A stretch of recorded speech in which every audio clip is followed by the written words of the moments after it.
प्रत्येकाचं घर घेण्याचं स्वप्न असतं, त्यासाठी आर्थिक नियोजन खूप महत्त्वाचं आहे। अनेक जण घर घेण्यासाठी होम लोन देखील काढतात, पण यासाठी 5-20-40 हा फॉर्म्युला खूप महत्त्वाचा आहे। काय आहे हा फॉर्म्युला जाणून घ्यायच्या व्हिडिओतून। नमस्कार, मी सौरभ बोळे आणि आपण पाहतात एबीपी माझा। 5-20-40चा फॉर्म्युला तुम्हाला डाऊन पेमेंट, कर्ज आणि EMI रक्कम तुमच्या उत्पन्नाच्या प्रमाणात किती असावी याबद्दल मार्गदर्शन करतो। हा नियम डाऊन पेमेंटचं प्रमाण 5%, लोन टू व्हॅल्यू रेशो 20% आणि EMIचं प्रमाण 40%।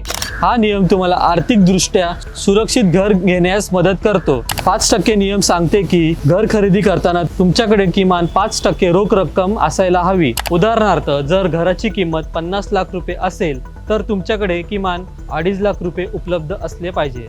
जर बँक 20% डाऊन पेमेंटची मागणी करत असेल, पण हा नियम तुम्हाला हे सांगते की तुमच्याकडे कमीत कमी किती रक्कम असली पाहिजे। 40% नियम म्हणजे तुमचा मासिक EMI तुमच्या सॅलरीच्या 40%हून जास्ती नसावा। उदाहरणार्थ, जर तुमचा मासिक उत्पन्न 1 लाख रुपये असेल तर तुमचा EMI 40,000 पेक्षा जास्ती नसावा। त्यामुळे तुमचे इतर गरजा आणि तुमच्या बचतवर परिणाम होत नाही आणि आर्थिक ताण कमी राहतो। हा फॉर्म्युला घर घेण्यासाठी मदत करू शकतो।